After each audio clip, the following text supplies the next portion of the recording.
curtain wall is a kind of wall that's usually made up of different panels as well as mullions. And these panels, in many cases, are made out of a glass-looking material. With this building, we're going to have a curtain wall that goes around the perimeter of our building, as well as a couple of interior curtain walls that will better define some of these interior spaces.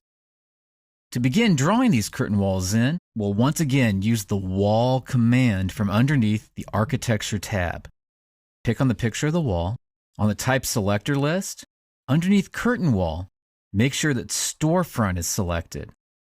For height, since we're going around the outside first, make sure this goes up to level 5. That'll be the actual height. And there's also an option here called Offset. Type in 2 feet for the offset. Once you've done that, where this grid line A crosses over this wall, you'll see it comes to a little X. Click, and then move over toward your right-hand side. Zoom in a bit. Click at the intersection of these two grids, which is also the center of the column, and we can start to see this is the curtain wall, and here are the different mullions and individual panes of glass that make up this curtain wall system.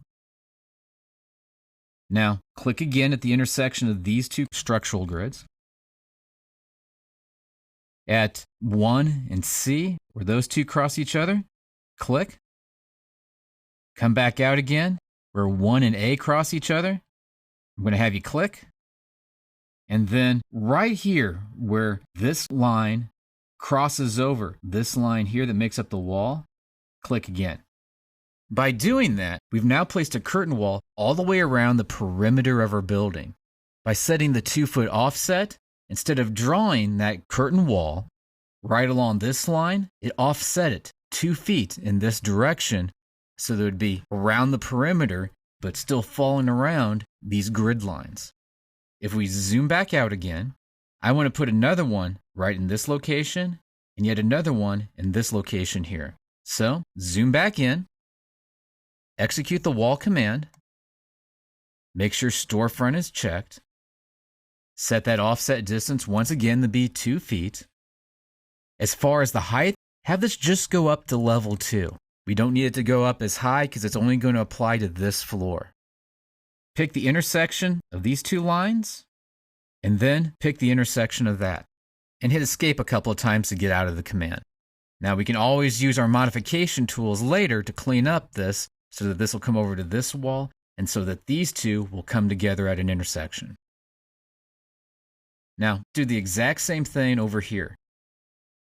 Use the Wall command, make sure that this is level 2, set an offset distance of 2 feet, and then draw from the intersection of that wall in the line and this wall in the line. And then hit escape a couple of times to once again get out of the command. Now to get a better look at what it is that we've drawn up to this point, select on Default 3D View. And now you can see the curtain wall surrounding the outside of the building.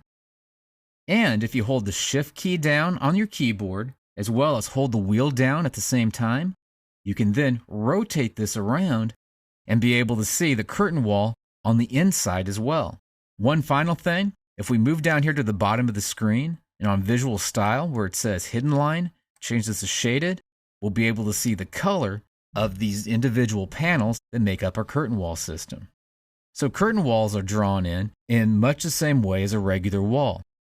Just execute the Wall command, and then choose the appropriate curtain wall off of the list, and then pick each point that you'd like that curtain wall to be drawn in at, as well as setting the different options related to how high you want that curtain wall to be.